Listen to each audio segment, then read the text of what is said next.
and welcome to Digital Photo Mentor Weekly Photo Editing Live. I'm Darlene, and I'm sure we have lots of regulars here. Every week, I am here on the YouTube channel editing subscriber submitted images. So today, we're going to be looking at a few different images that need some tender loving care. So they might have an issue with contrast or noise or white balance. So I'm going to take a look at how to fix some common image editing problems in this week's live today. So if you've just joined us for the first time, welcome. Let me know where you're joining from today, and I'm going to hop over into Lightroom and we'll get started.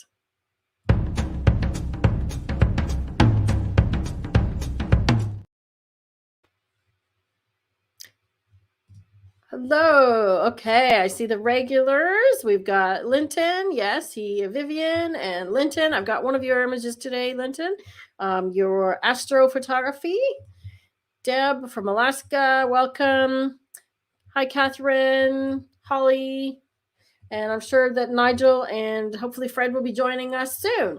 So I've chosen a few images, and I know that many of you are working in Luminar, so I'm going to use Lightroom as my base today and hop over to Luminar and a few other plugins. So that's why I'm using Lightroom as my base, because I want to take a look at some noise sharpening, and I may pop over into Topaz and possibly even the On1 Raw, which I actually just did a review of the other day. If you could share that in the chat, please, Rob. Stephanie, I do believe I have one of your images as well, I think. Maybe you see it on the screen.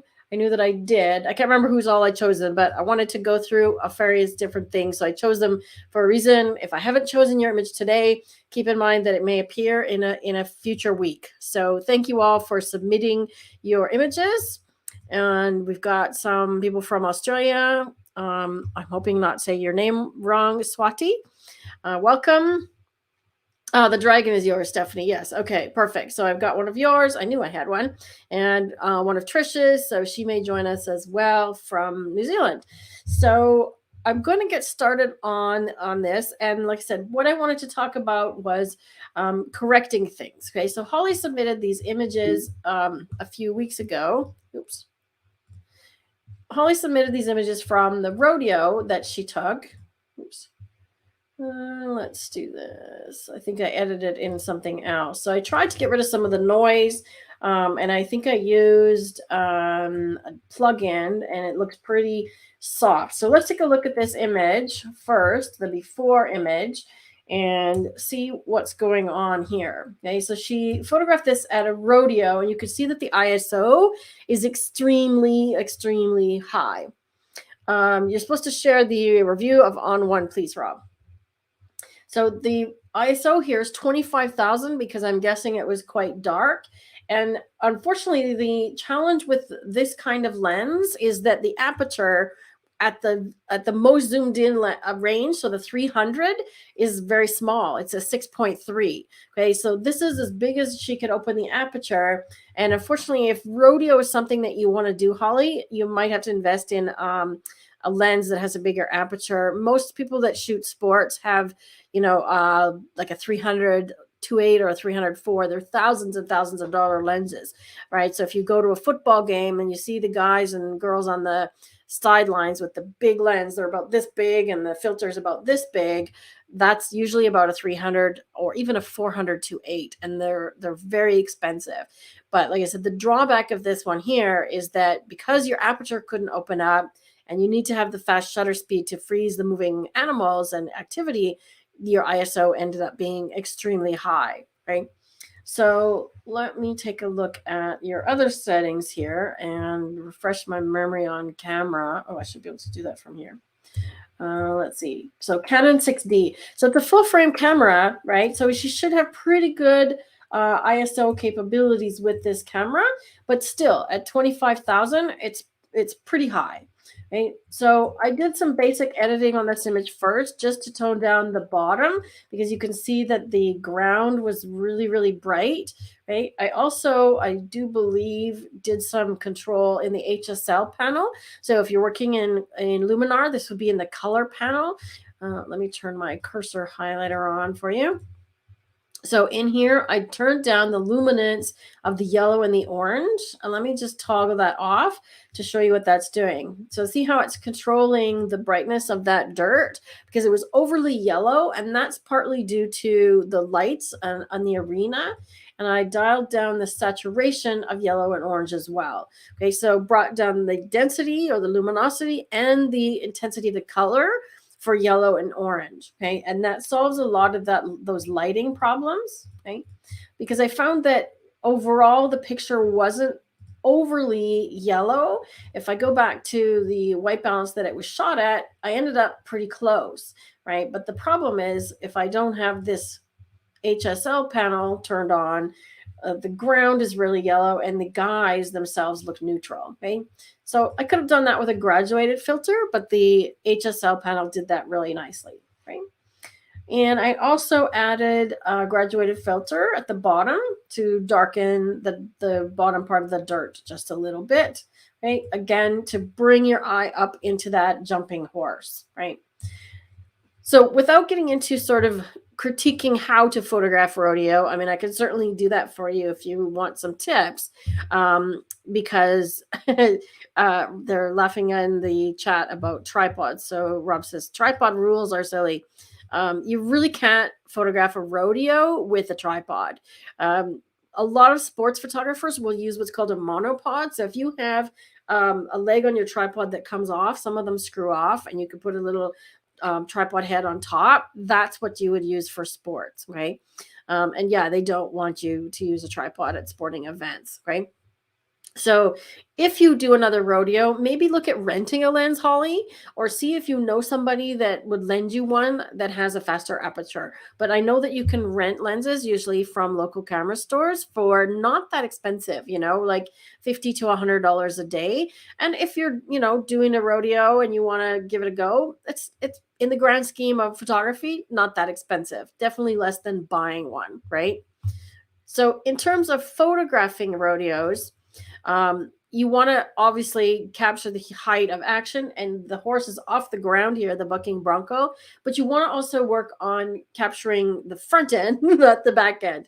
So try and do things when they're coming towards you as opposed to away, and make sure that you're shooting in burst mode so that you capture a few in a row, and you're using your continuous focus mode. So looks nice and sharp. It looks like you've got the horse sharp and relatively, but it's that noise that's the problem. Okay. In Lightroom, all you have is noise reduction in here. And I've purposely turned the sharpening down because the default of this setting is to have sharpening on. So I actually want to leave the sharpening off because I'm going to do two different adjustments here. I'm going to do one in Lightroom, and then I'm going to take it over to a couple of other programs and work with it there. Okay, so I'm going to do some basic sharpening, and I'm going to use my presets from my Lightroom presets, and then I'm going to apply really strong noise reduction. Okay, so noise reduction and sharpening are in the detail panel. In Luminar, they are separate. There's details and noise reduction. But I want to zoom in to show you what happens. And I'm going to come in even more so that you can really see it. We got the horse's best end. So look at where I'm looking is in the highlight areas. If you can see this noise, right? Let me turn off the sharpening and the noise reduction. Okay, so now you can really see that noise, right? And you see how it's got colored speckles, right? So that's what's called color noise. And regular noise is just sort of non-colored noise. Okay, I'm going to turn the sharpening off again for a minute. So if I leave the noise reduction off and I just do regular luminance reduction, you see I still have these colored dots. Okay, so that's color noise, right? But look what happens if I take the noise reduction up so high that I get rid of all the noise. Now the whole picture is blurry. Okay, so then it becomes, okay, I need to add some sharpening. I'm going to make sure I'm going to mask it so I don't sharpen the whole thing. Okay, so I'm just holding the Alt key down while I'm doing the mask key. And if you remember, if you've watched before, what that's doing is it's showing me where the sharpening is taking effect. So it's only affecting the white outlines and not the entire image. Okay, but what's starting to happen now, if I take this to a high degree, you can see that there's some weird artifacting happening, and the whole thing is still sort of just not real sharp, right? So we've got rid of the noise, but now the whole thing just looks blurry. And I find that tends to be the case with Lightroom's noise reduction. It's not the best one.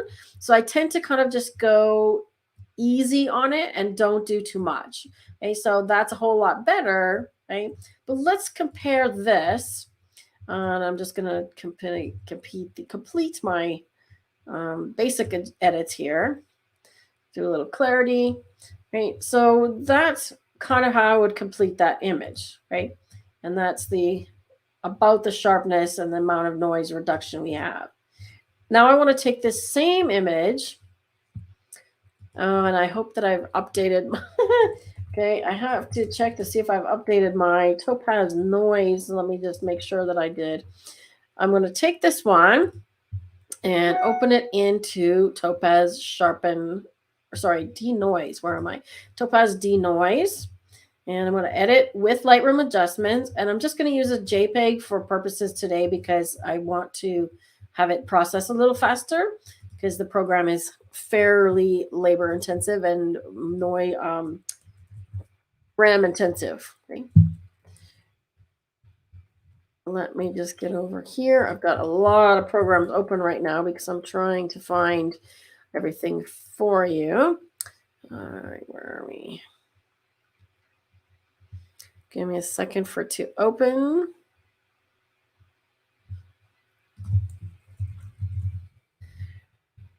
Okay, where's my Topaz?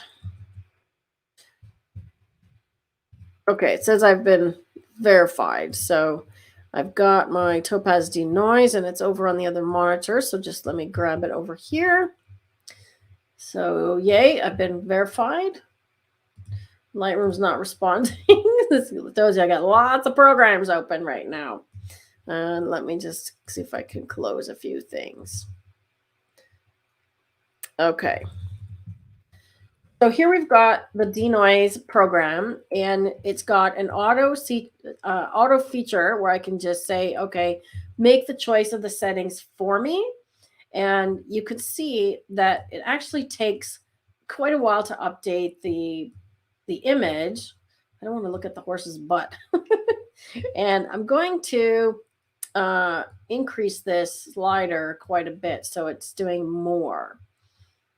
Okay, now there's an all clear setting and a low light setting. So let's try the low light setting because it obviously was.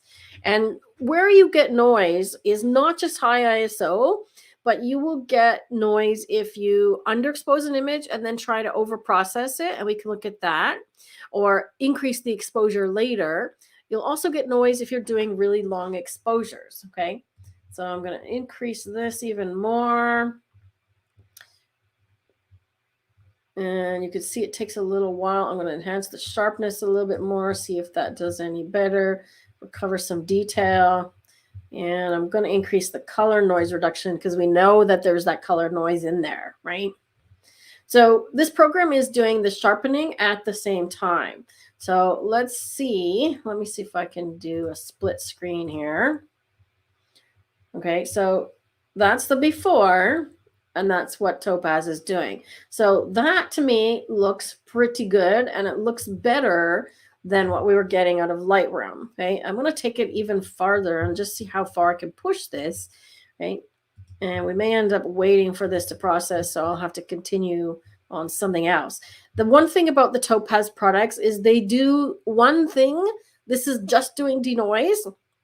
It does it very, very well, but it takes a long time to process the image. And you'll see when I click OK, right? So there's the before and after. I think it's retaining a lot more detail, better than Lightroom was. Okay. You also have the ability to mask the image. So for example, if you only want to remove noise on the background or in the dark areas or on the subject, you can do that as well. So that to me looks pretty good. I'm going to hit apply. Now watch what happens. It's going to give me a little processing thing here. And you could see, it's at 9%. So it takes a minute or two, and I've had it take as long as 3 minutes to process. So I'm just going to hop back over here to Lightroom.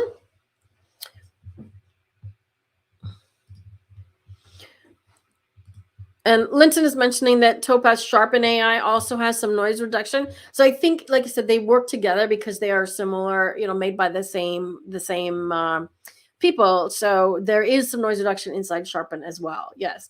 Now I did recently test on one photo raw, and while I wouldn't say I gave it a glowing review, there was a couple of things that on one did really, really well, and one of those things was indeed noise reduction. So let's just take a look at this. And I'm going to actually rename this photo so that I know which one it is here. And I'm just going to do file name and then add custom. Okay, so I'm editing my template here. So this was Topaz DeNoise, so that we know when we look at it later which one is which here. Okay, so let's take a look at, this is the one I believe I did in Lightroom. Let's take a look. That looks like, yeah, so this is the one I did in Lightroom. Okay. And that's the Topaz version. So let's look at those side by side. And Lightroom is on the left and Topaz is on the right. So I would say it definitely did a better job. I'm looking at the man's pants and the detail in the dirt. Look at the difference in the dirt. Lots more detail in the Topaz one. Okay. So I'm fairly impressed with that. Now let's see what on one can do. Now what I'm going to do is make sure, okay, so this one has no sharpening and no noise reduction. And I'm actually just going to export this because you can't currently use on one as a plugin for Lightroom. They are, I believe, fixing that, if we want to call it fixing. So let me just save this here. So you will be able to use on one as a plugin. Okay. So sorry, I've got a lengthy path here. I'm just going to put it right there. Okay. Now I already added this folder into on one. So let me just pop over to on one. Told you I got a lot of programs open. And if you haven't seen this program used before, I mentioned this in the review. There's a lot of stuff on the panels and things, and it's fairly confusing. So I showed how to get rid of side panels and things like that. But let's find our rodeo picture. Okay, great, and we've got them all in here as well. So I've got the raw one, and let's take a look at this. Okay, so this is the one I just exported from Lightroom. And I'm going to just run it through the noise panel in here. So noise and sharpening is down here. So you go to edit and then noise and sharpening. You can also buy just this module if you want to use it as a plugin, okay, for Photoshop and Lightroom. If you were using Luminar and you want to use either Topaz or on one as a secondary program, you would have to export from Luminar and then open it like I just did inside the other program. Okay, so I'm going to zoom in. Let's see if I can zoom in even more. There we go. Okay, so we're still looking at the same area. We're looking for the dirt. So I'm going to use the Noise AI. And it has, I believe the auto is on. So it cranked it all the way up. I want to come in a little closer here. Let's see, we're going to sharpen a little bit. We're going to keep some detail. Interesting. So it did an amazing job on an image that I worked on the other day, which had a high ISO, but it's not doing as great a job on this one, to be honest. Topaz Noise one on this one. So yeah, look at all the noise that's still in these areas. I did one of my images from Cuba that was 6400 or 12,000 ISO, and it came out way better. But this one, let's just see if I can do auto and see what it's doing. No, it's not really doing that much, is it?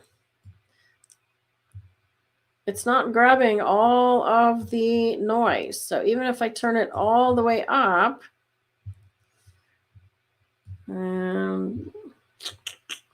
yeah. So there we go. Not working as well. The thing is with, shooting this high ISO, I'm just going to say done and let's have a look at it. Shooting this high ISO, you're not going to be doing that very often. So yeah, if you're not really wanting to buy a program to do just that, do some other methods to keep your ISO low if you can. So this test, I would say Topaz one of the three methods. I could also take it into Photoshop and try the Photoshop noise, but it's not going to be that much different than Lightroom's because it's the same. It's kind of engine. All right.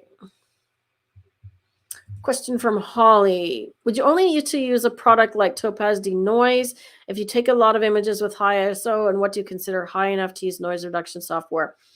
I would say over 6400 consistently. That would be high. Plus, the camera you have should do a fairly good job at those numbers. I shoot at 6400 ISO, and occasionally I do run them through Topaz. Let me see if I can find the one that I did. So this is why I said I've got some challenges with On One, because I have trouble finding images in here. I find it's a little bit clunky moving around, just navigating. So this is the same noise reduction engine. This is still On One. It's taking a minute to load it, so you can see it was loading. So I'm going to zoom in here. And if I turn off the noise reduction, I've got some other filters and things on here, so you can see that the color is shifting. So the before image is on the left, after is on the right. So it has done a really good job, but the thing that impressed me was that it kept the detail on her and that she didn't look blurry. Okay, so it knew where to keep the detail on the subject. Okay, so I was fairly impressed with that, but as you can see on the Radial image, it didn't do as good a job, right? You can see there, it's done a nice job on this noise and still kept the detail on her face. Okay. But the Radial, not as much. See, that's another thing about Topaz that sort of confuses me, because if I hit cancel, whatever I just did, it says is going to be lost, right? So it's a strange program in that it doesn't automatically save all your edits like Lightroom does. Okay, let's see. Yes, I am, Catherine. Thanks for asking. And I believe Rob just put a link to that in the chat. So yes, if you use that link, you will get, I'm not sure if you get a discount. You can put our discount code as well, Rob. I'm not sure if we works for Topaz or not, but I do get a small commission. So thank you for that, Catherine.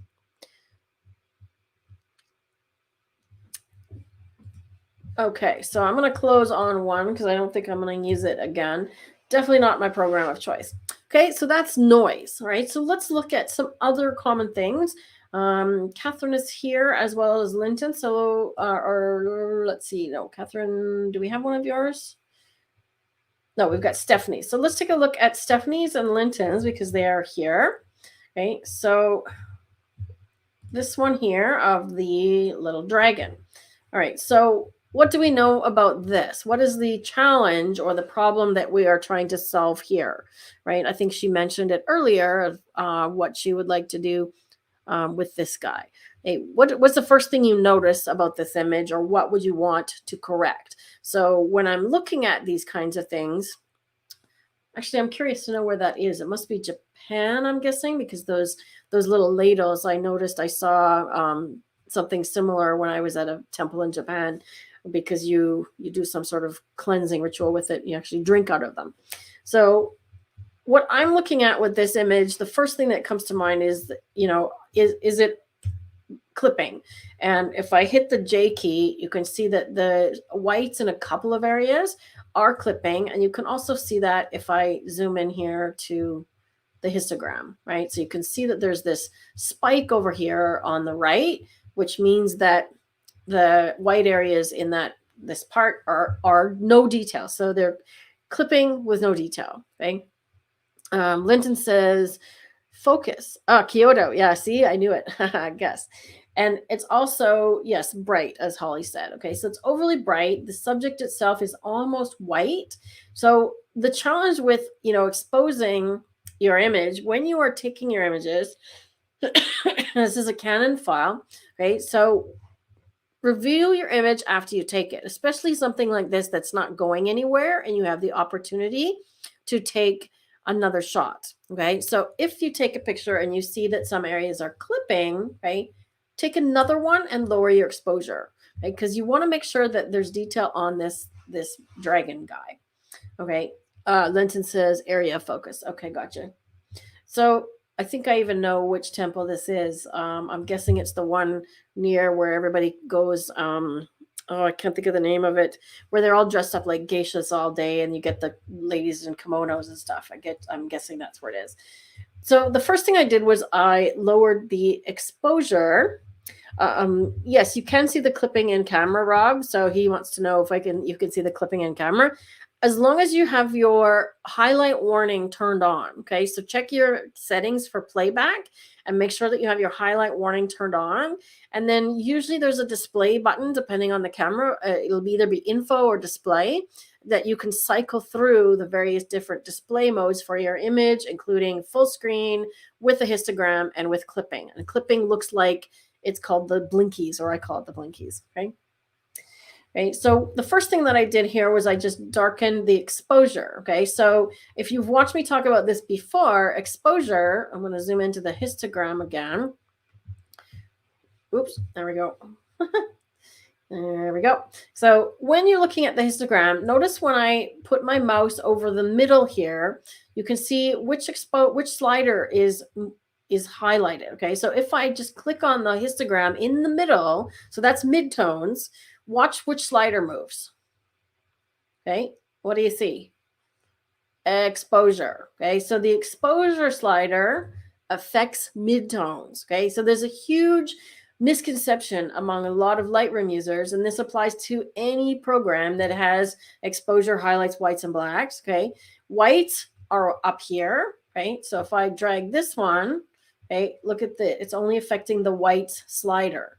Okay, if I drag over here, this is the highlight area. So highlights, whites, highlights, midtones, shadows, and blacks going from right to left. Okay, so this one is highlights. Look at what area of the image is being toned down. That upper corner, and the highlight slider is moving. Okay, so you can see that happening. So let me just zoom out and see what's happening overall. So I've just darkened it down to have a lot more detail on this guy here, right? And toning down this bright highlight, okay? I will also probably add an edge vignette, either medium or possibly even dark. And how I would tone down this upper corner is just a quick graduated filter, okay? Rob, if you could please share the link to the graduated filter video. So what I'm doing is I'm going really dark on this one, and you can see where it's affecting, but I'm going to turn on the range mask, and I go over this in the video so that you can see. I'm just going to make sure that it's only on the light areas, not on the dark areas. And by bringing this little slider from the bottom up, okay, so this left slider is like blacks on your histogram. So bring this up and you see what happens to the area that's being affected. It's now not applying to the darkest areas. Okay, so I'm saying basically I'm effectively shortening the range. I only want it to apply between white and somewhere grayish. Okay, so when I turn it off, look what it's done. Okay, it's taken that corner from something that was super bright to almost disappearing. Okay, see that? I could do the same thing over here. And actually, there's a quicker way to do that. If I right click on this one, I can duplicate it. Okay. And it has the same luminance mask already applied to it. Okay. But you see what's happening is the dragon is sort of the same tone. So I might have to refine that a little bit and take it off even more of the light tones like that. or I can use the brush. Okay, now this is not the adjustment brush. This is the brush that comes inside of the radial filter. Okay, and there's a difference. I can turn on this little auto mask so that when I am doing minus or erasing, see, I'm just painting into the little parts of his whatever that is. I don't know what you would call it, to minimize the effect of this radial filter on the actual dragon. Okay, like so. Maybe I'll paint a little bit more. Okay, so it has a way to not only adjust the radial filter by the tones, but also you can literally just brush it out, right? And likewise, if I wanted to extend it while I'm here, I want to get this part up here. So let's just say, okay, I want to paint this up here too. I want to add it into this area and even this area. So I can get all these little areas without adding another graduated filter, right? I could even go in here and do the same. So let's turn that off.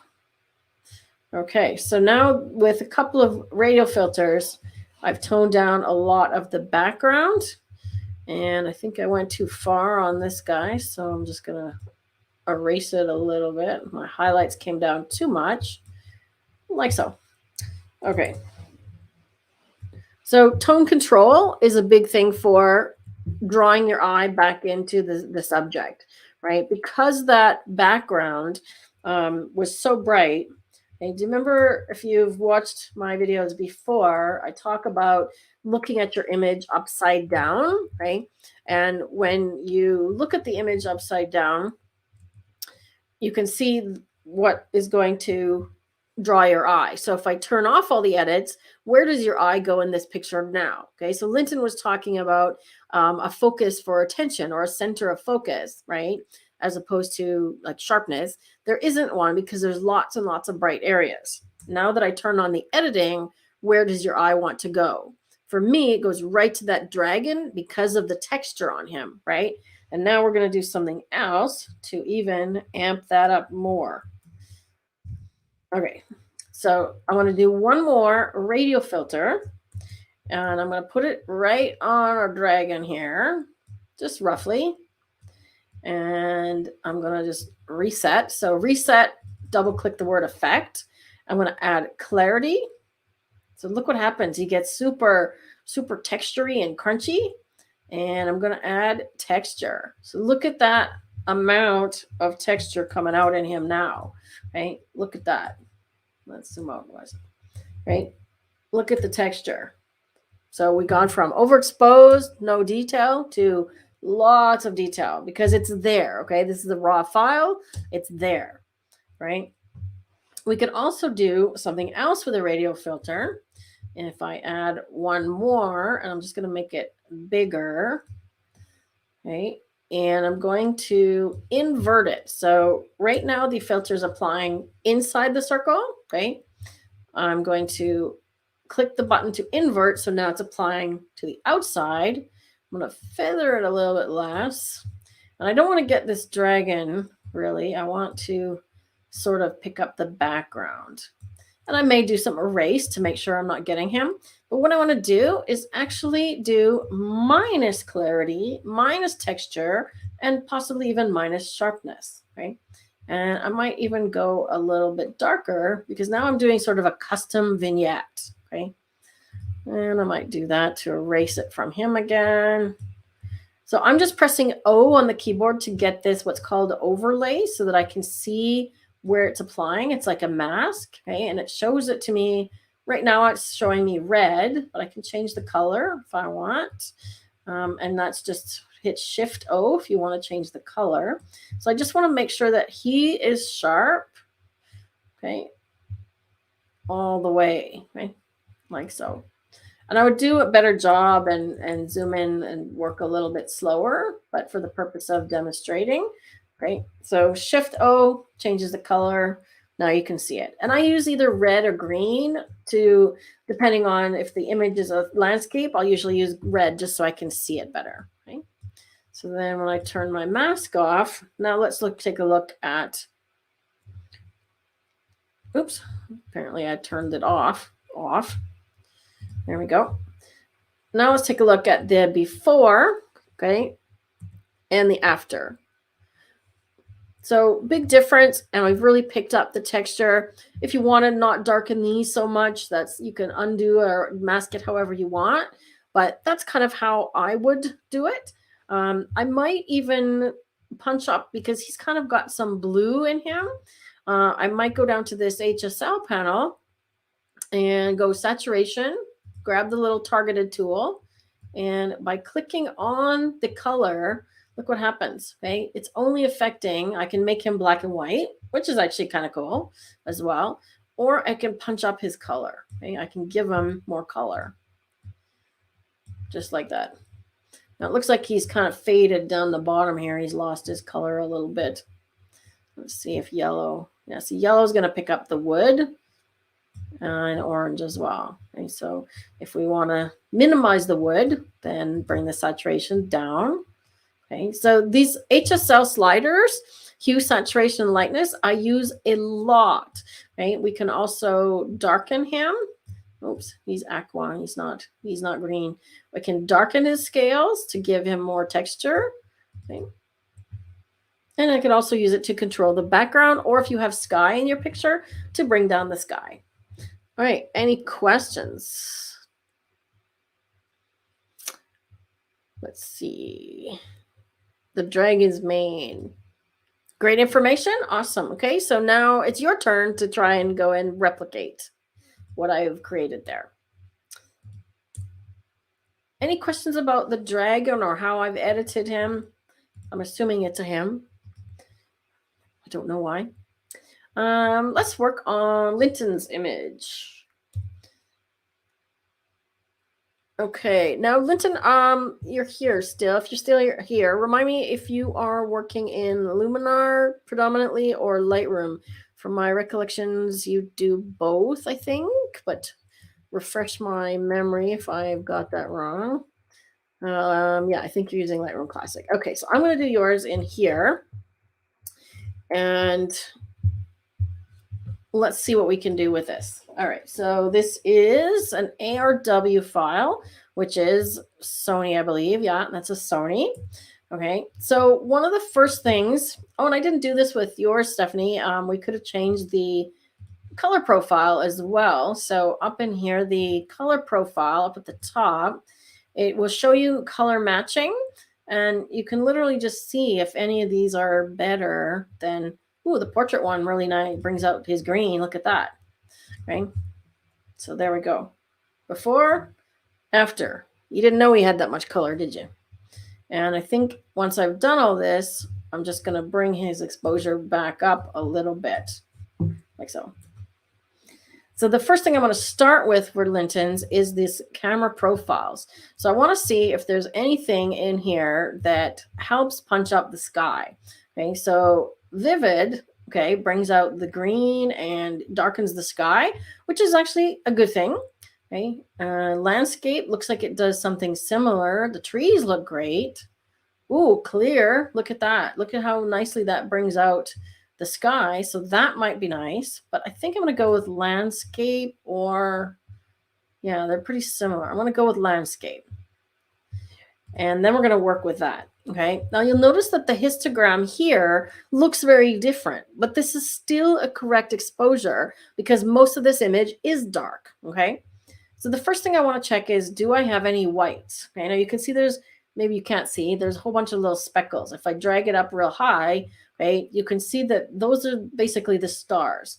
All right. Now, if I take this up higher, just until I start to see the trees clipping, so I'm holding the Alt key down, and what that does is it shows me what's clipping while I'm dragging the slider.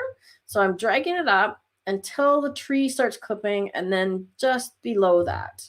Right. So let me just see what changes that makes. So just changing the color profile and punching up the whites. Okay. So see how those stars are actually clipping now, but they're stars. So that's okay. Then I'm going to do the same with blacks. Okay. Now we should have some blacks because this is nighttime sky. So I'm going to drag this down until I have a little bit of clipping. Okay. Maybe not even that far. So already just with a profile change and a white and a black slider, we've already brought that out a whole bunch more. Okay. Now, if you want to darken the sky more, use the shadows. Okay. So the shadow slider is going to affect all those dark tones in the middle. And actually you want to take it down. Okay. Now I'm going to show you a way to make the sky look bluer, because if I dial down the yellow slider, the trees are going to look blue, right? So we don't want to do that. Your white balance was actually really good out of camera. If I go the other way, we want to try and pick up some magenta in the Milky Way, but now the trees look pink. So I'm going to go down to color grading on this one. Okay. So it used to be called split toning. And if you're looking for this tool in Luminar, it's actually called toning or tone. Okay. So what you want to do here is choose a color for the shadows. So I'm going to start with the shadows. I'm going to move it over towards blue. And then this center dot, okay, so you can have it show. The center dot, I'm just going to bring it over towards this side. Okay, so now see how what's happening is the sky is now blue as opposed to black. And you can decide how much blue or how intense by how you slide this thing out a little further. Okay, like so. And then I might do highlights. And we could also work on midtones. Let's say we want the midtones in that Milky Way to be a little bit more sort of magenta purple. Okay, let's see if that works. Oh, yeah, look at that. Okay, so we're getting a little more magenta purple in there. That's working.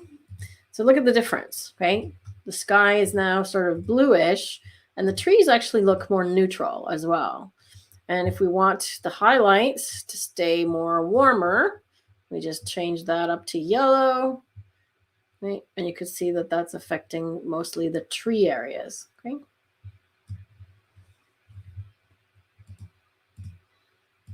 That looks pretty good.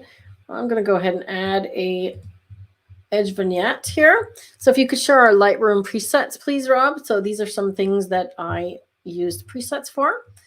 Now, this one's got a fairly high ISO as well, because when you're shooting stars, you need to keep the ISO high in order to keep the shutter speed down a little bit. Okay, so there's something called the 500 rule, right?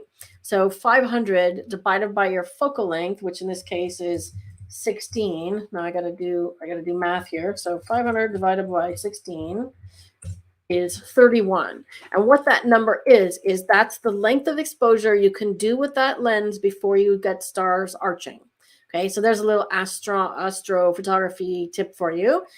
We have a couple of articles on astrophotography or photographing the stars in the Milky Way. If you could please find those, Rob. Specifically one on, I did star stacking, and also there's a nice one from Matt Cheeseborough on the Milky Way. So that's the longest exposure you can use with that lens before you get arching stars. Okay, so a neat little calculator there. So if you have a longer lens, like say, for example, you're using a 200, which not many people do, you only have 2.5 seconds or 2 seconds, not 20. Okay, so the longer the lens, the quicker the stars are going to arch. Okay, so that's why a lot of people use the wide lenses. And I don't think they are arching here, maybe a tiny little bit, but not really. Okay. Now keep in mind that if you do noise reduction on stars, guess what's going to happen? It's going to take all your stars away. So don't run it through noise reduction. Okay, so look what happens when I do noise reduction. We lose a lot of the small stars. Okay, so don't run your astrophotography through noise reduction. Tip number 1. Okay, we can sharpen, but use the mask slider so that you're only sharpening the trees and the stars, not everything else. Okay. So again, small amount of noise reduction, don't go too far, because he's actually not got a lot of noise here at all. It looks pretty good. for 2500 ISO. It's pretty good. So does that help, Linton? That gives you an idea of how to punch up the stars a little bit. And if you want more stars, right, go back and check your white slider, take it a little farther, right? And you can also bring up the highlight slider. So look what happens when we bring up the highlight slider.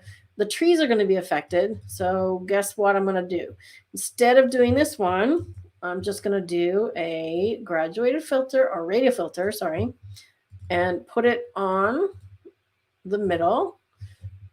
Okay, so you can see that it's only affecting the Milky Way.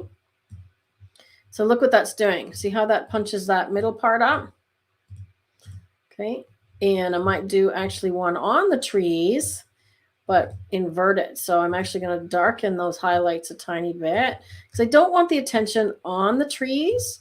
I want them to be secondary to that Milky Way. At least that would be my intention. I'm not sure what your intention is. Okay.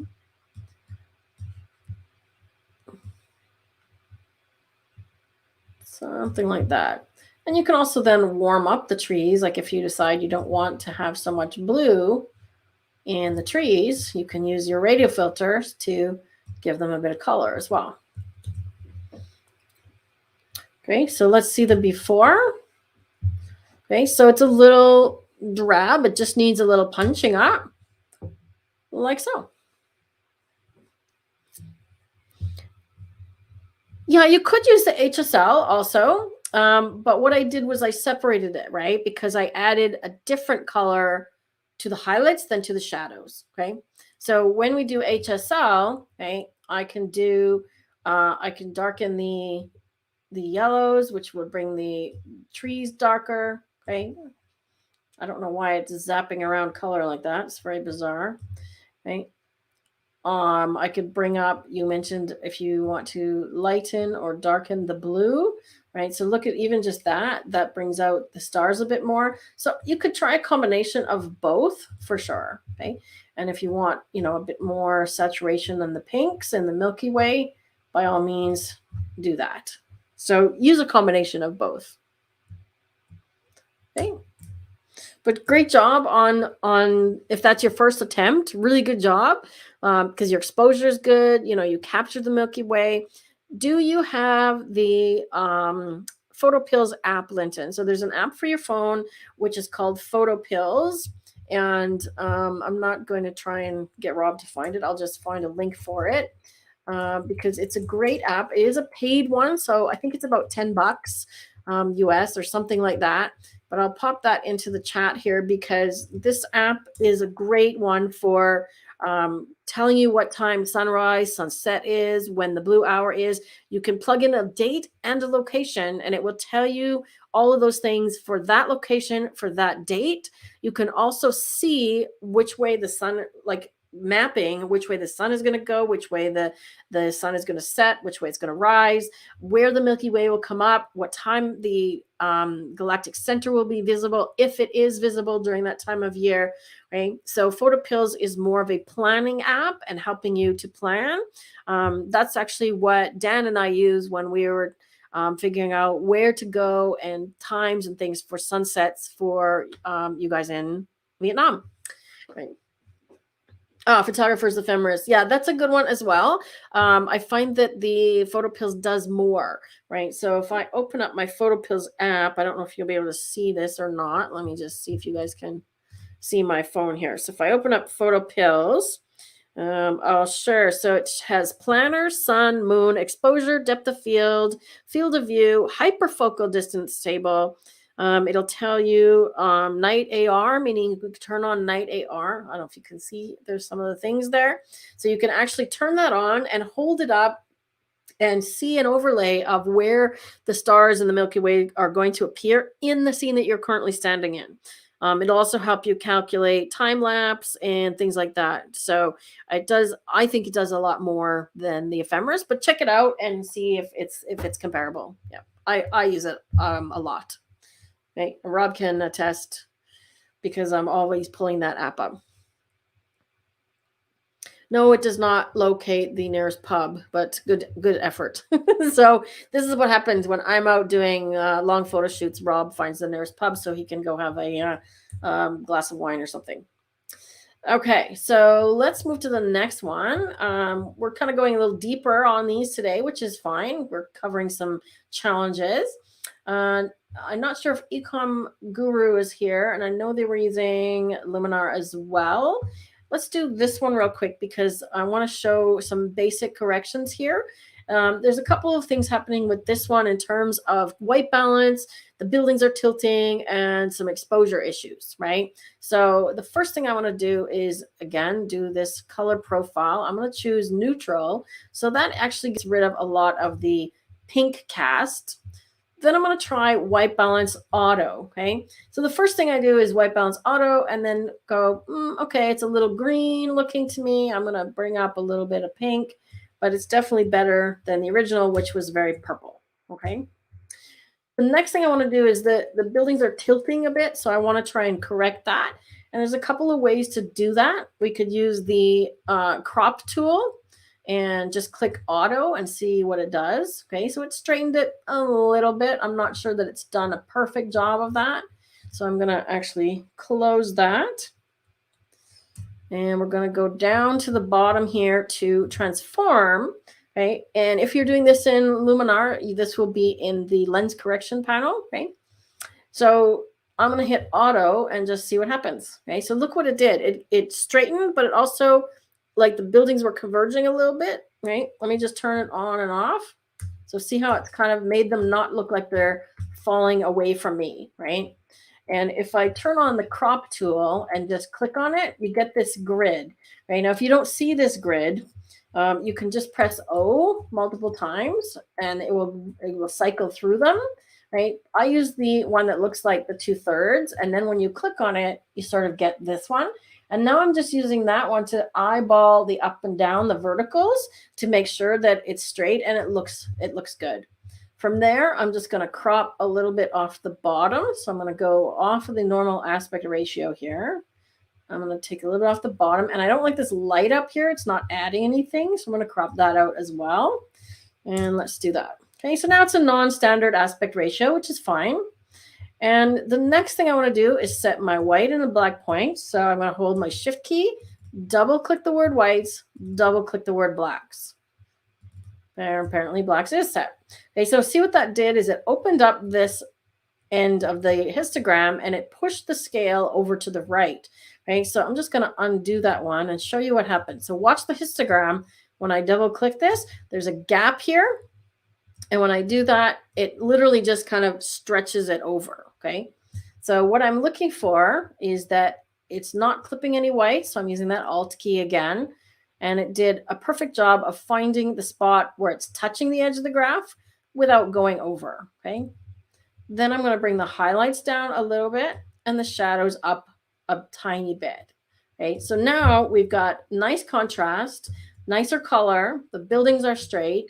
Right. What you want to not do, or what you want to avoid, is going overboard. So you don't want to do this and then something like this and something like this. Okay, so that is not realistic, especially when you start doing things where you've done so much tone control, right? Like if I change this here to darken the highlights, I'll show you what I mean, and then do another one over here to bring up the exposure and the shadows, right? Do you see what kinds of problems do you see here? Okay. Oh, I can do yours next, Trish. Yes, your little Indian girl is there. I will do that one next. So what problems do you see here? Because what's happening is what we had originally, which were dark shadows and bright highlights. Look at the tonality of these two buildings. They're almost identical now. Okay. There's no shadows. Okay. So definitely you want to avoid overcorrecting and doing something where you go too far, because you need to have those shadows and highlights. And in fact, I might actually, maybe leave the contrast, just boost that a little bit. But that's about where I would leave it. So I haven't got things clipping off the white end and the buildings are corrected. Okay, so I wanted to just show you a really quick basic edit. Yeah, let's take a look at Trish's. Do you have time, Trish? Awesome. So I will pull this one into Luminar because I know that's what Trish is using. I'm going to start with the camera profile though, because we can do that in Luminar as well. Actually, I'll export it right from here. Let's see. Yeah, let me just see if I can export it right from here. Okay, so I'm doing two different things. If I right click this image and choose edit in and go to Luminar, it will create a copy or a TIFF as I have it set with any edits that I've already done in Photoshop. But if I want to play with the raw file, I'm going down to export and open source file. So what that means is it's going to actually open the full raw file inside of Luminar. Okay, she's super cute with her little smile. So the problem that we're going to try and solve on this one is that the background is really bright and she's dark. Plus there's a head, kind of half of a head over on the left-hand side. I got lots of programs open again. And let's see if we have any questions while that's opening. How's everybody doing? Linton says his turned out better than your edits. Awesome. So now you have this video. And I want you to go and try and replicate what I did and see how close you can get, Linton. And there's some links up here for everyone if you want to try and do some Milky Way photography. And I also did one with star trails with really long exposure, and then give you some images to stack as well. All right, where's my Luminar? There we go.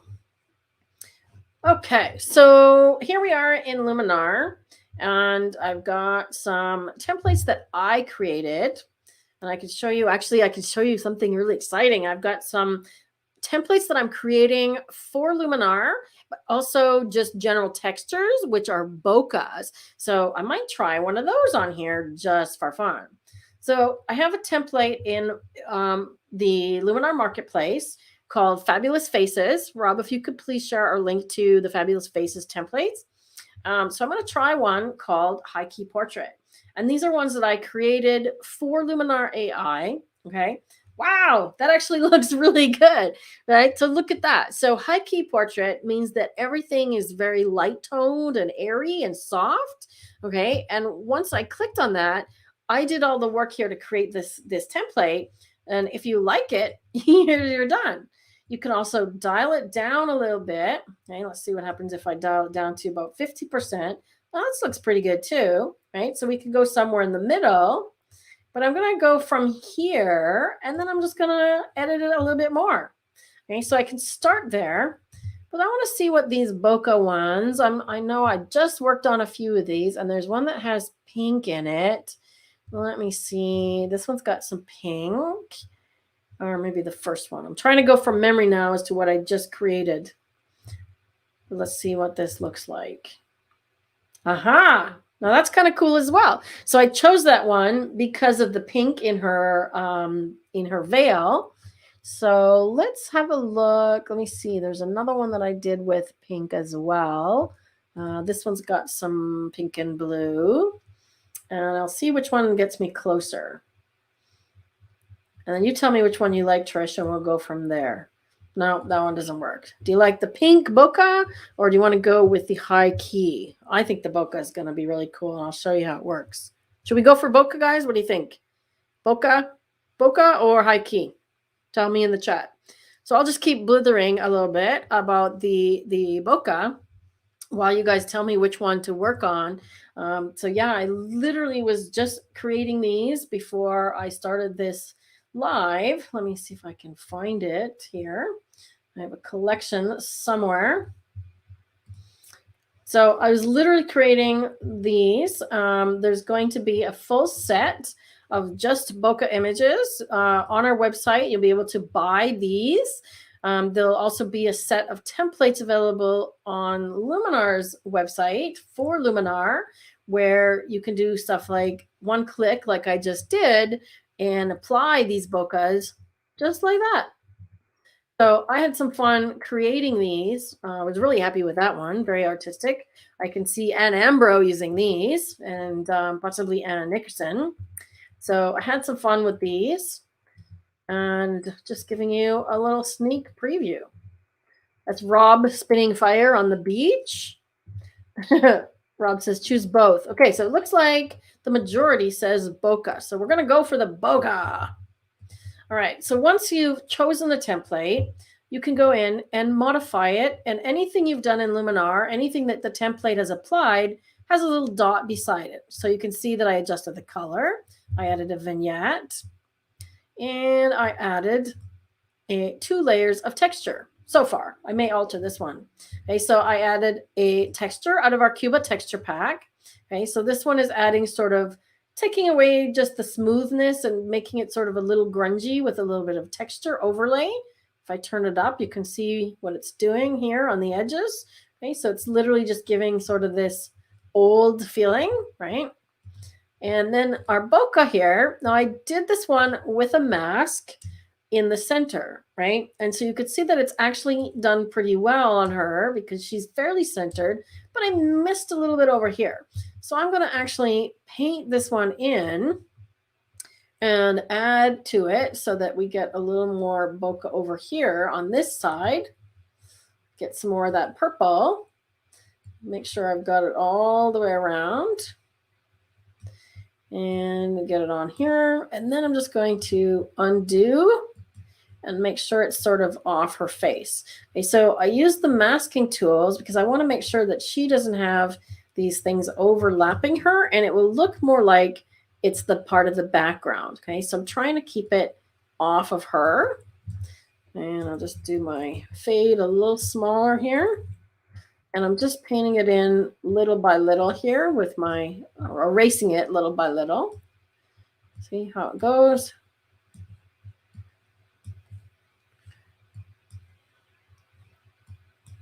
Like so. So that's pretty cool. Now the other thing we can do is rotate it around. So I've chosen normal blend mode. You can also play with the blend modes here. We can flip the bokeh texture up and down. Okay, so that's flipping it up and down. I can also flip it sideways. Okay, so we can decide, do we like the bokeh on her left or do we like it on her right? Well, that's kind of cool. Let's see what happens if I like that one. I like that one, and I think we're just going to end up cropping that head out on the left. What do you think about that?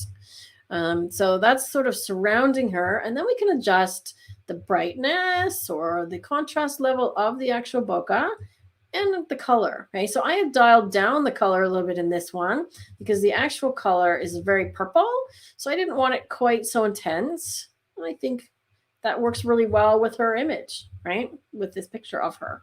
So that is pretty cool. You can also move it around. Okay, if we know we're going to crop out this part of the image, I can move this over, right? So if I say, okay, I want it more around her this way, or I can even stretch it or make it bigger if I want, right? So I can stretch it this way, like so. And the reason I put the texture in the background is just to help it blend in a little bit.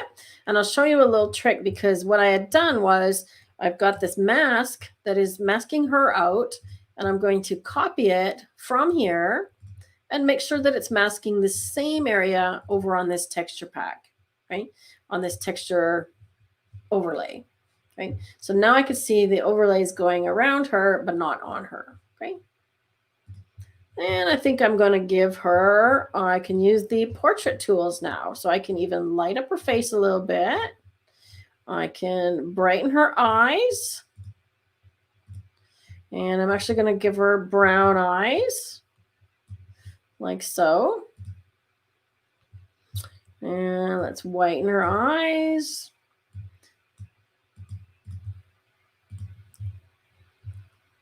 Still a little too much brown. Let's try. I find often gray works well because it's sort of neutral and it just gives a little spark to the eye if their eyes are super, super almost black, right? Whiten her teeth, darken her lips, and we can even do a little skin retouching on her if we want. Like so.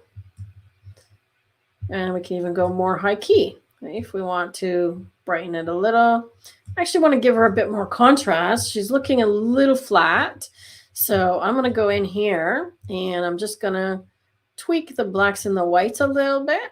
Now, there isn't the trick with the Alt key in Luminar, but if you click J, You can see over here, I've got the black parts that's showing as clipping. And you can see if I drag this in on the curve here, you'll see more black areas start clipping. Hopefully, yeah. Okay, so you can see that it shows me in blue where the blacks are clipping, and it shows me in red where the highlights are clipping. So I'm doing that, and I'm going to do smart contrast, which tends to go overall and just give her a little bit more punch, right? And one last one I'm going to do, and I think I'm going to actually apply this to this template as well, because I'm still working on these, is the mystical. Okay, that's one of my favorites. Is it just kind of gives this beautiful glow to the whole thing. And another one that I use a lot, especially with these templates, is this glow one under. It's literally under glow, so it's glow under glow. And what it does is it finds the brightest areas of the image and makes them sort of blurry. So soft. So see how if you want this glow coming from behind her, right, we can actually soften the effect of that. Let's go like so. And we can control the brightness of it. Okay. And we can use the same mask. So if I don't want it on her, we can use the same mask so she doesn't glow, only the background glows. So let me just take it up so you can see the extreme. And if I turn this filter off, you can see that it's making just that background glow again, right? See, now she's really glowing. I can also go into the portrait bokeh and blur the real background a little bit more as well. Okay, so this is the tool that they added with the latest update, or the update 4. Sorry, bokeh. No, there's a bokeh overlay, Rob, and a texture overlay on this one. There is both. And technically, they're both called a texture overlay. So the bokeh itself is a texture overlay, but I've actually applied both, right?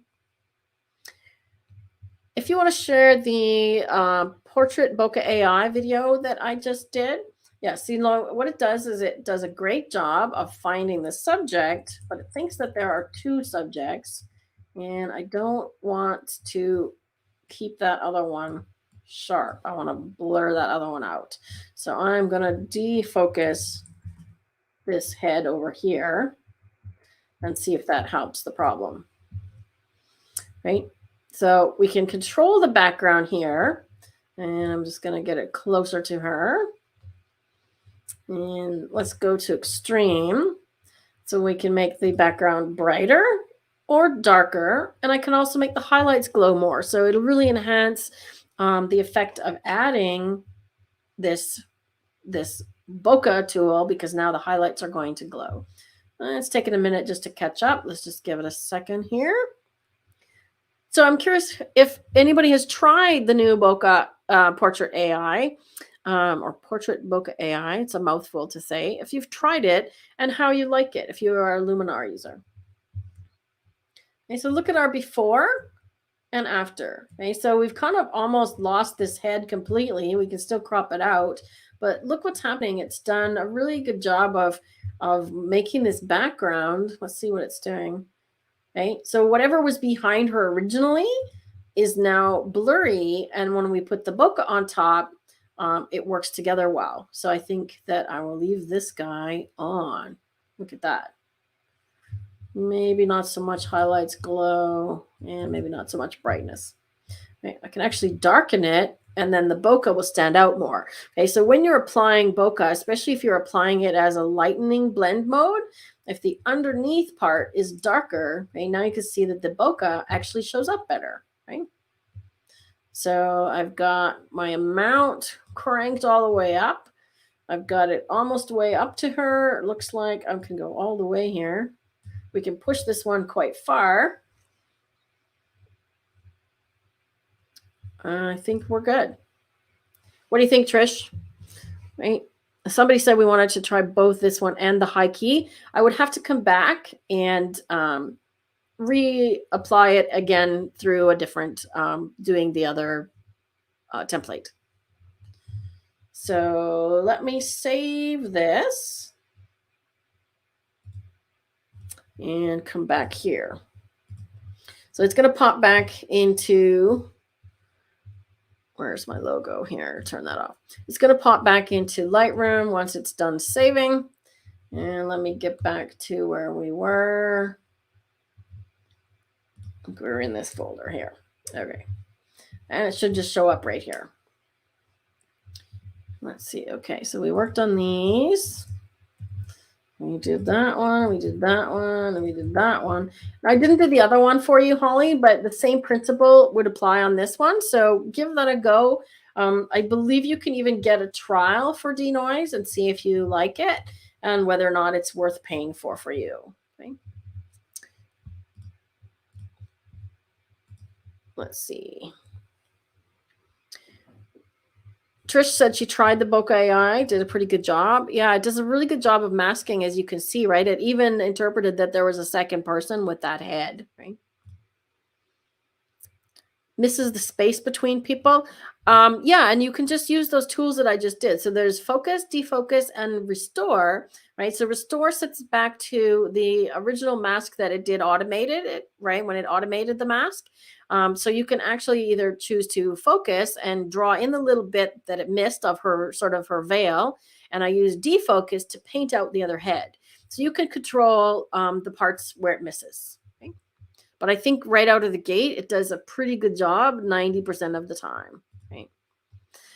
Yeah, I think this is a really cool image, Trish, because you could go a few different ways with this. And I mean, literally, I was just playing around because I had just been working on these bokeh templates, and I thought that would be a fun one to try on here because of the pink. And I've got a few different ones that some of them I actually created in Photoshop, and some of them I went out and photographed trees out of focus with little Christmassy lights, right? So it's still doing its thing over here. Still doing its thing. That's going to look really cool. I think I darkened the background too much, but it should come back in and allow me to come back to Luminar. Maybe. Okay. Where are we?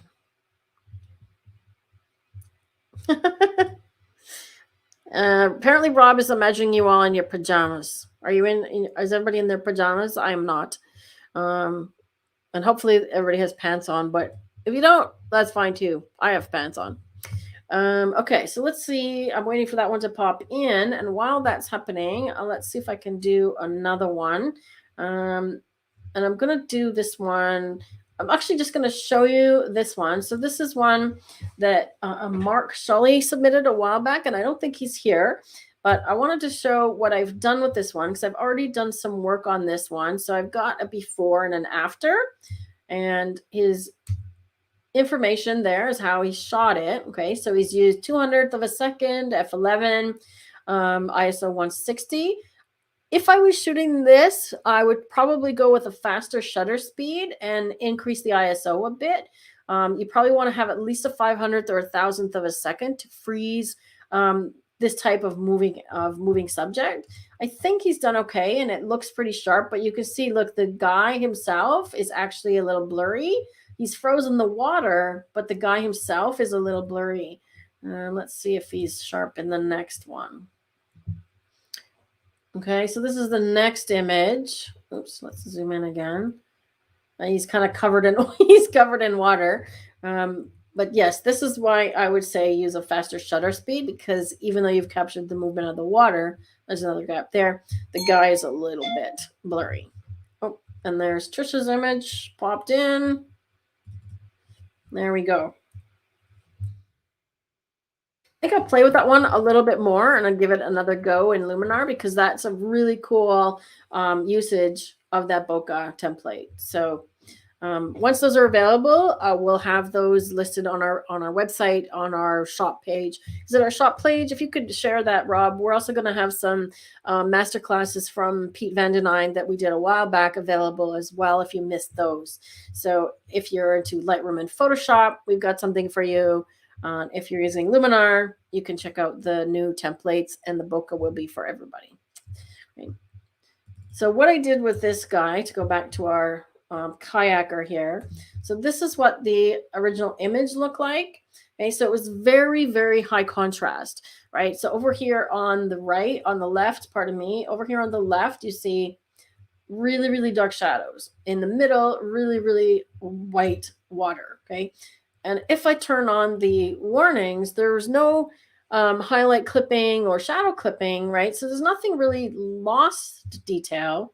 But what happens is um, you won't print very well, and you're not seeing all the detail in the water. Okay, so it's not fully clipped, but I did some adjustments in here with the sliders, and I think I also did some radial filters. Yeah, I did one right in the middle here, and what I did was I darkened down the edges again. Okay, so it's affecting the outside, and I took the highlights down and the exposure down, but I brought the shadows up a little bit. Okay, because I didn't want those shadows to stay too deep, so I darkened everything and then just brought the shadows up. Okay? I could have masked it off down here with the luminosity mask as well. So using the tools here, I use the camera profile, some of the tools in the basic sliders panel, and I think that was about all. I adjusted the color. Let's see if the color, I find it a little bit on the yellow side, so we could take down the yellow a little bit because it makes the water look sort of dirty, right? We don't want to go too blue, but we also don't want sort of brown water, right? Nobody wants brown water. So I bring that down just a little bit in the yellow, so something like that, right? Now I did these two images side by side because you'll notice that they look similar, but this one is actually a JPEG, right? And I did a similar edit where I darken the outside, and I'm going to add one more radial filter, and I'm just going to bring the highlight down in the center. Okay? So you can edit a JPEG, and in this case, there's not a huge difference, right? If I put these side by side, you're probably not going to see a huge difference, right? They look pretty similar, other than I corrected the white balance, and it looks like I cropped it a little bit on the second one. So I can take a little bit of yellow out of here. There we go. So there's not a lot of difference in the finished version in terms of this one because the exposure was good to begin with. Where you get into trouble with a JPEG is if it's really underexposed or really overexposed, you're going to have a hard time pulling those details back, right? All right, I think we have time for one more. Now, I don't know if our ecom guru is here today or not. If you are here, let me know. Stephanie's in her pajamas. Woohoo! Nap pajamas. Oh, I like that. Is that like couch pajamas? Do you have a cat with you on your couch pajamas and your slippers? Awesome. Okay, so let's do both of these said they wanted to have them edited in Luminar, but let's take a look and see what the challenge is. Okay, so this one is quite underexposed. And if I look at the exposure settings, so it's ISO 100, f4 at a 60th of a second. And you may not be able to tell, okay, but flash was used here, okay, because I can see this little tiny little outline beside her arm here, okay, that's a flash. Look at the shadow of her on the background here. That's a flash on camera. Okay, so I don't know what kind of ambient light there was, okay, but he's obviously used a flash to capture this. Looks like they're in Hawaii or something, maybe. Looks like Hawaiian on the badge. And what would have been a better choice for exposing here would have been a higher ISO to pick up more of that ambient light. And then you may not have needed flash. Okay, hard to tell because I don't know how dark it was. But dealing with this, right? Let's take it over to Lightroom, to Luminar again. So I'm going to do export.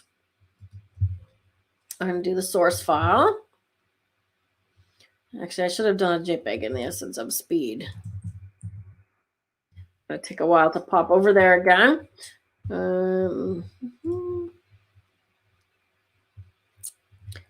So there's a link for our shot. Now, is there anything that I haven't mentioned today? If you are not currently a Luminar AI owner and you want to check it out, then you can use our discount code. It's currently they are currently doing a pre-order for Luminar Neo. And I did sort of an overview of Neo, and I will be doing a review once I get my hands on it.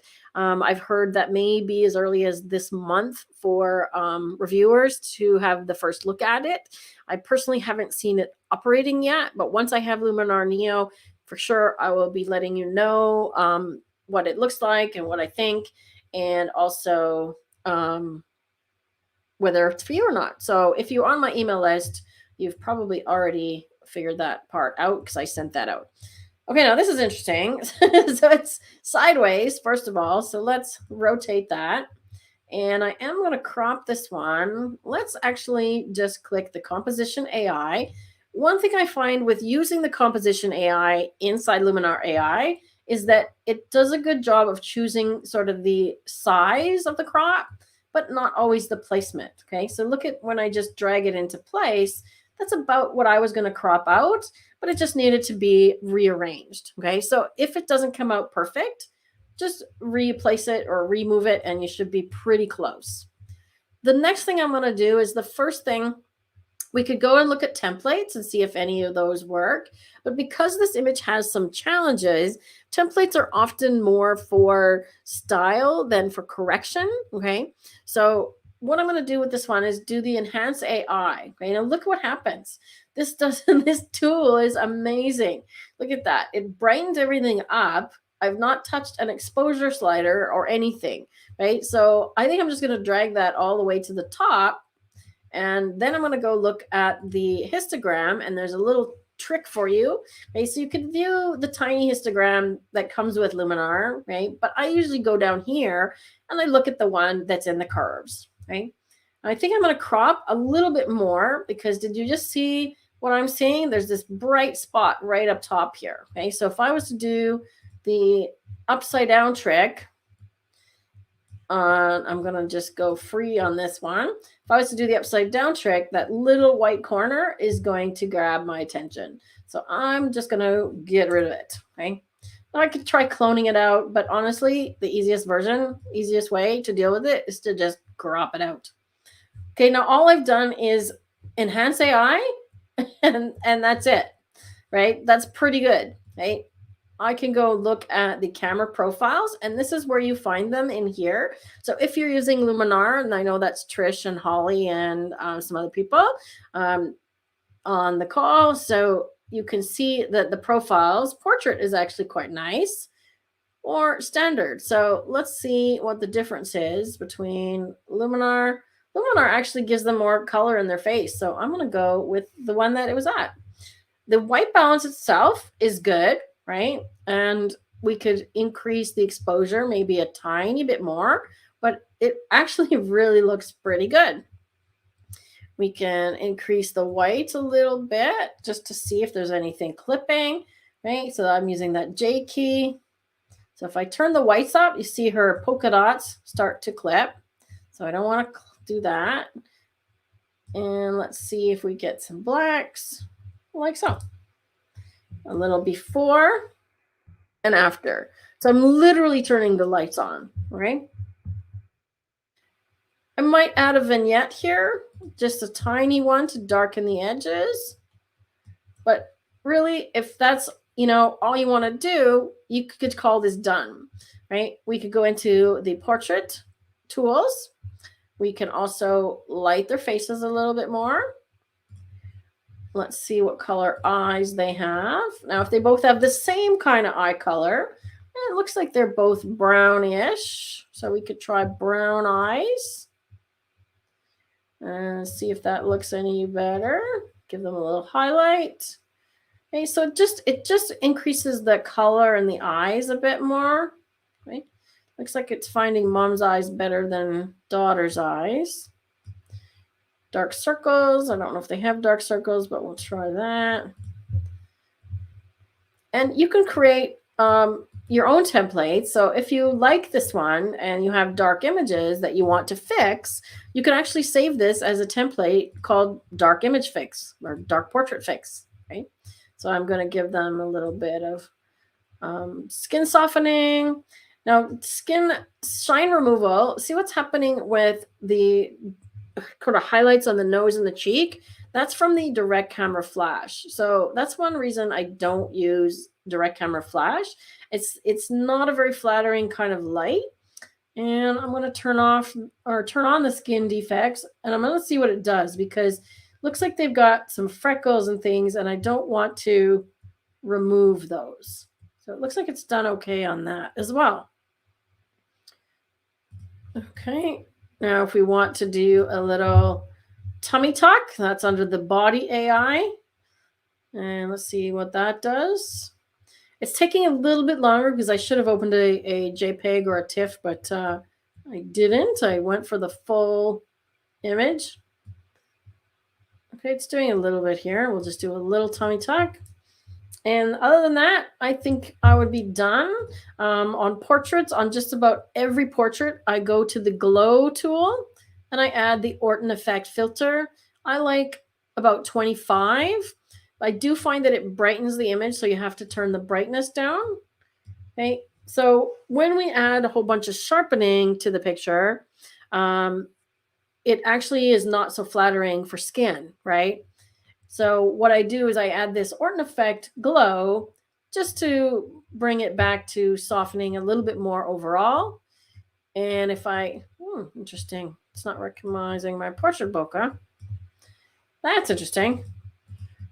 So it says that I have a portrait, but it's not recognizing them. And it won't let me do that. Well, that's interesting. I'm going to play around with that a little bit more and see if I can make that work. The only other thing that I noticed is she's got kind of a spot or something here on her dress. So I'm going to use the erase tool, and I'm just going to do the whole sort of spot here. And let's just see how good a job it does if it recognizes where the polka dots are and covers them up. Work with me. So you can definitely tell it's Hawaii. Look, she's holding a nice floral lei there. Okay, it did not too bad. It removed one polka dot, but I could probably clone that back. Let's just undo and do it again. So because it erased the polka dot, I will probably just do them separately. So let's do that one first, and it should just fill in the blue, and then I'll do the white. But it did a pretty good interpretation. I find that the erase tool works really, really well for a lot of things, even stuff that's complicated where it's going across lines and things like that. So I always try it first, and then if it doesn't quite work, I just go back. All right. Rob is giving us a reminder, or giving you a reminder to please give this video a thumbs up, like it. And if you haven't already subscribed to the channel, please do so. You can set notifications for when there are new videos available so that you get notified anytime we publish something new. And I can see that my spot didn't work again. So I'm just going to undo that one because I really wanted to get rid of the dark spot, not that one. So I'm okay with that. It was the dark spot that was kind of untoward for me because she looks like she dribbled. Okay, so I'm happy with that. And we're going back to Lightroom. Okay, so really the quick edits on that one was the Enhance AI tools and the portrait tools. And I didn't do a whole lot more than that. Okay, so if you're wondering if Luminar is right for you, and I know that was a question that a couple of people have asked and sent in, if you like to do your edits quicker and faster, right, then Luminar is definitely something that you want to look at. Okay, so now just to give you a comparison, Ecom also sent in their version of the edit, and that's what they had done. So it's a little on the green side for me, but it looks like a very similar cropping, maybe cropped a little tighter. Make sure when you're cropping, like I left space below her fingers, try not to come in too tight. And I've given them a little space around. And you can see if we go side by side on these, I just want to show you the difference on the skin. Okay, so see how I've added skin softening and the nice little sort of Orton effect glow. versus when you do extra sharpening, okay, I can see every single hair, but look what happens to the face. It's not as flattering on the people. Okay, so sharpening is great, but don't make sure you don't over sharpen, especially with people, because you will actually sharpen any flaws and defects in the face, and that's generally not what ladies like. So tip to the guys, don't over sharpen the pictures of the ladies in your life. All right. I think we are coming to the end. I'm going to call it a wrap for today because I've covered a bunch of different effects of fixing images. We talked about white balance and building distortion, controlling highlights and shadows, controlling an overexposed, fixing an overexposed image, fixing an underexposed image, dealing with noise, and one that had a background that was overexposed, and we turned it into something artistic with a bokeh.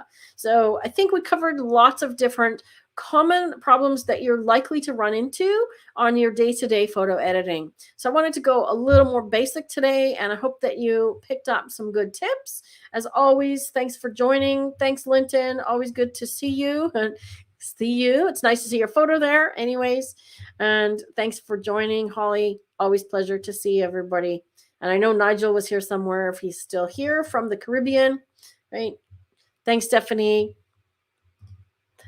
Take care, everyone. Next week, there is a camera club from British Columbia that is sending in their images. So I'm going to be working on their images for them, but you are certainly welcome to join us and watch as always, because there's always something to learn.